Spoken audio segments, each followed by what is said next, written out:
I'm going to tell you a story that was told to me by one of my business mentors several decades ago. It really resonated with me. This story has helped me make a lot of money, and it's a true story, and it will help you make a lot of money if you heed its words and heed its wisdom.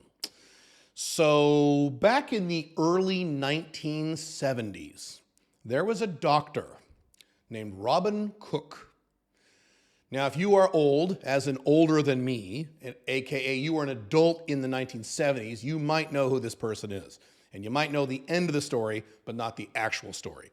Most likely you are not older than me and you have no idea who this person is, most likely. So this was a doctor, and he got tired of being a doctor, and he wanted to be a writer, specifically a fiction writer.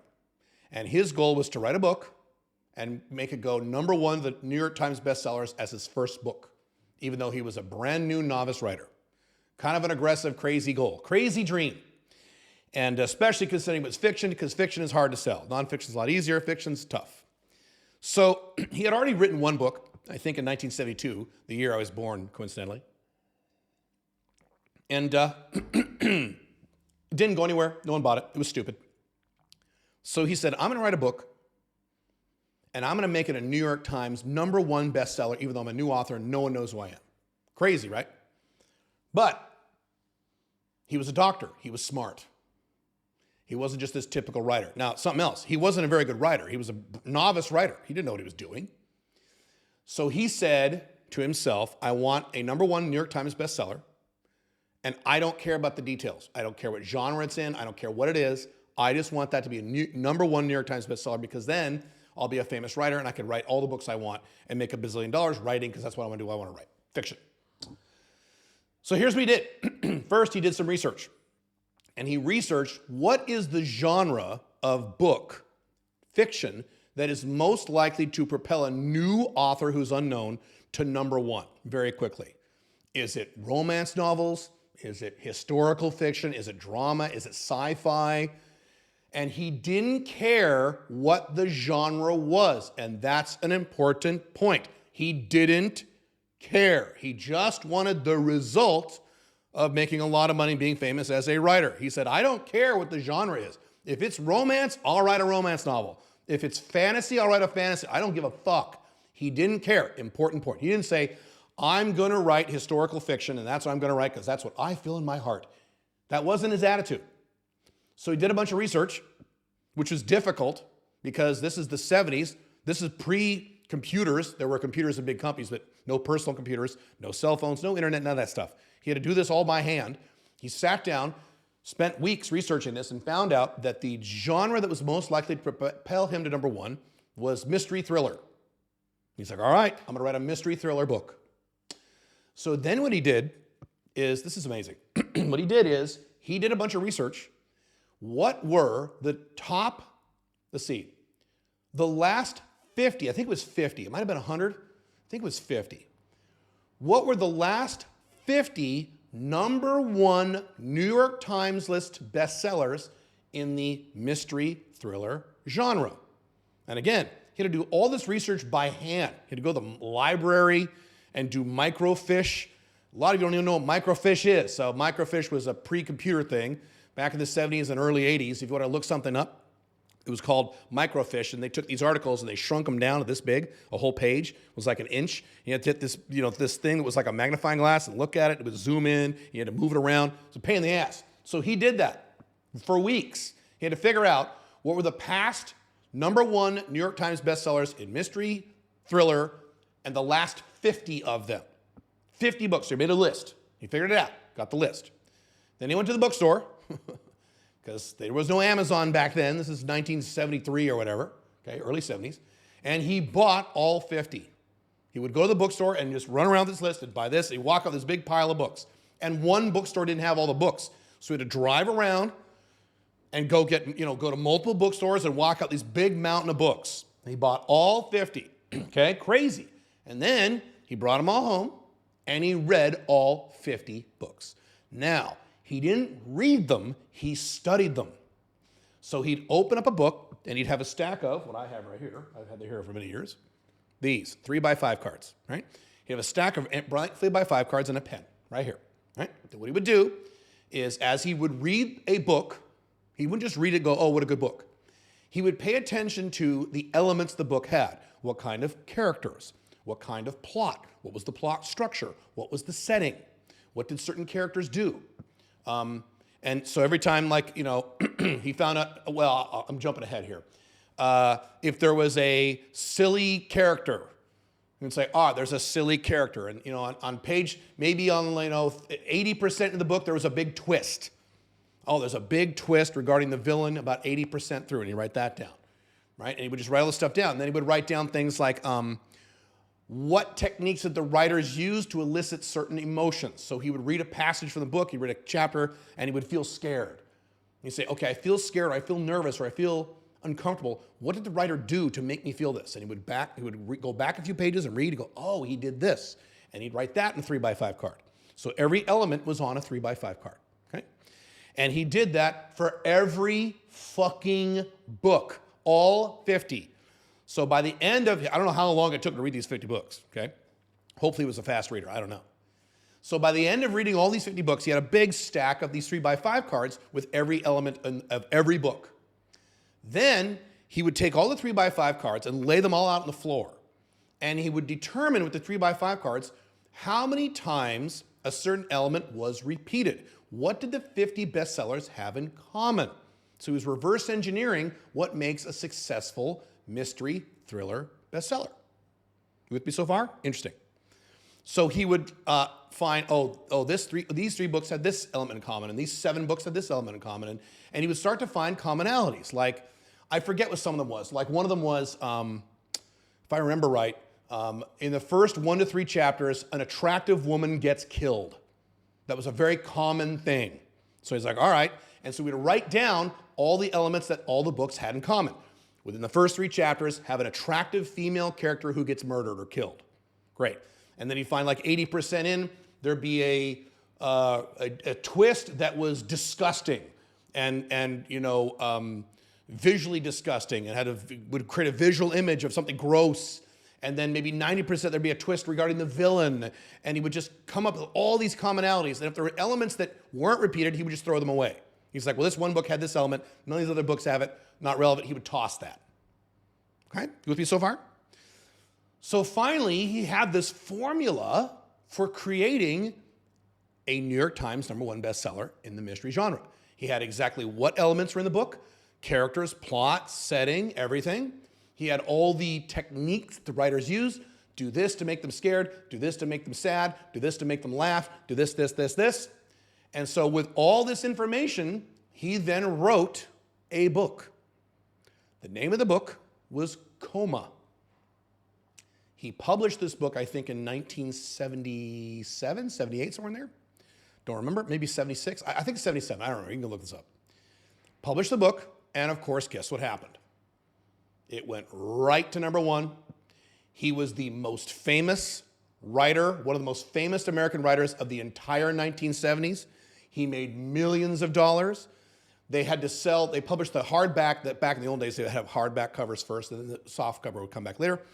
The rights to the soft cover, not the rights to the book, just to the soft cover, was $800,000, that was in 1977 dollars. Historic, it broke a record that had never happened before for a soft cover, especially in that genre. He made $1 bazillion. They made a movie about it the next year starring Michael Douglas, a movie I've seen. It's actually a pretty good movie. And he went on to write 20 more novels and make $1 gazillion, and he would just kind of repeat the same formula, and it worked every time. Pretty awesome. Now, you might say, well, that's not really writing. That's not very creative. He just followed a formula. True. That's a good point.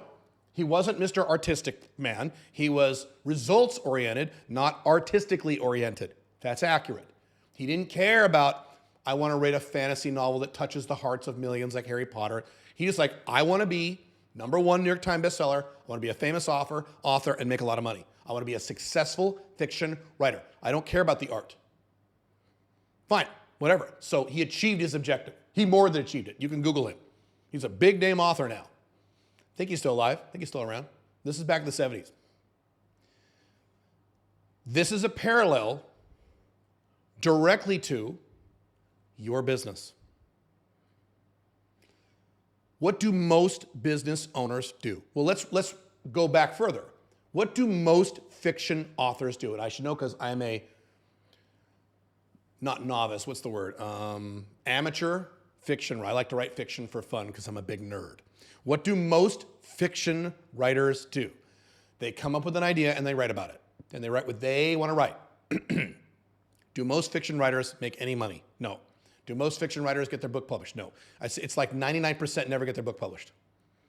And if they self-publish, they make $100 and then that's it. No one reads their book because they want to write what they want to write, right? That's what most fiction writers do. And then the small 0.5% become Stephen King and make $1 billion, right? So it's very rare. So what do most people do when they start a business? I've said this 10,000 times. They come up with an idea in their own head and they go, I'm going to sell this. And I'm going to get people to buy this because I think they should buy it. And I'm going to market this way that I think I should market this thing. I'm not going to ask the marketplace how they want to be marketed to. I'm not going to ask the marketplace what they want. I'm not going to study other famous, successful business owners and copy what they're doing. No, I'm not going to do any of that. I'm just going to start my own business because I want to start a business selling yoga services, whatever the fuck it is. And then, you know the statistics. You know, first businesses have like a, 82% failure rate? Yeah, that's why. Because they don't do any of the groundwork or research that Robin Cook did. What you should do instead when you start your first business is do exactly what Robin Cook did.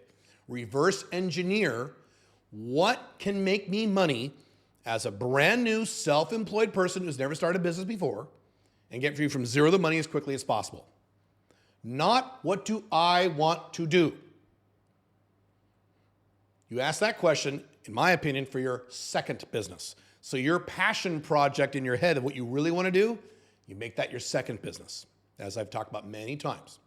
Your first business should be something you know makes money quickly, even if you're not super excited to do this.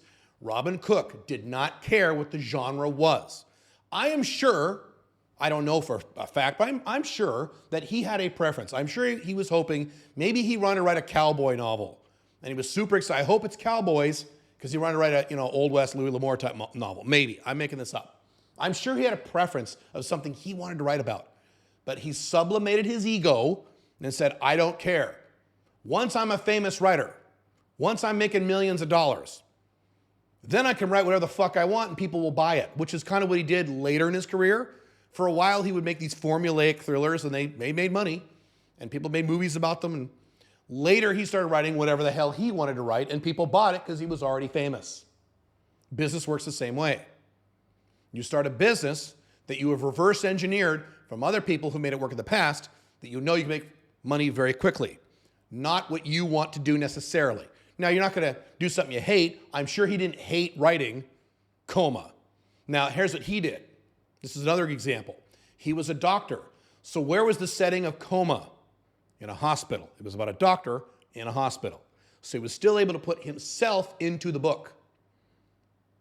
So you can still put yourself into your business, even though it's not the business that you would probably choose as your first business. So if you do a consulting business or a service-based business, a business service business, there are still elements of yourself you can put in that business and make work, right? And then once you're making money in your first business and you quit your stupid 9-to-5 job and you're location dependent, then if you want to start a cryptocurrency business or if you want to open a fucking Brazilian jiu-jitsu studio or whatever it is you want to do, then you do that. When you're in a position of authority and freedom, then you do that. That's fine. But as your first business, no. Do what works and get the result.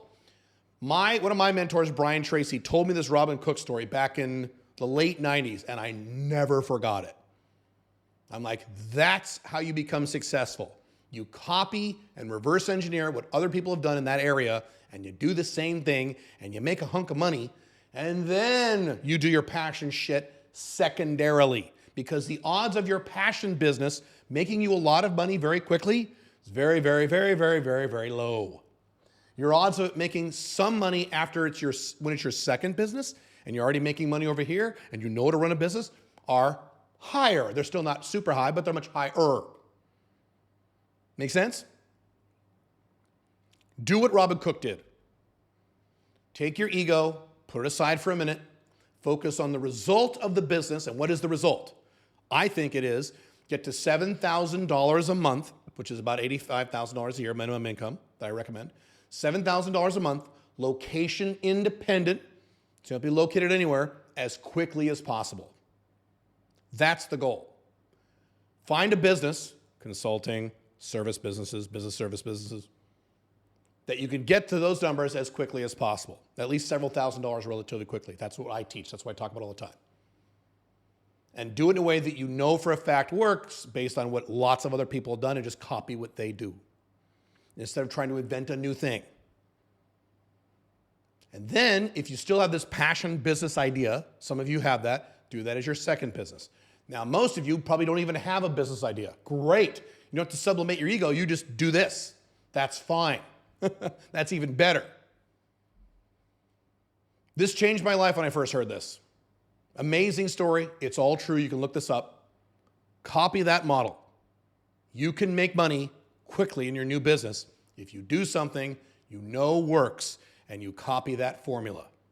Instead of trying to innovate and do what you want from your little emotional feelings. Feelings are often wrong. They're good to have. They're often wrong. They're not good to start a business with. Focus on what works and get the result.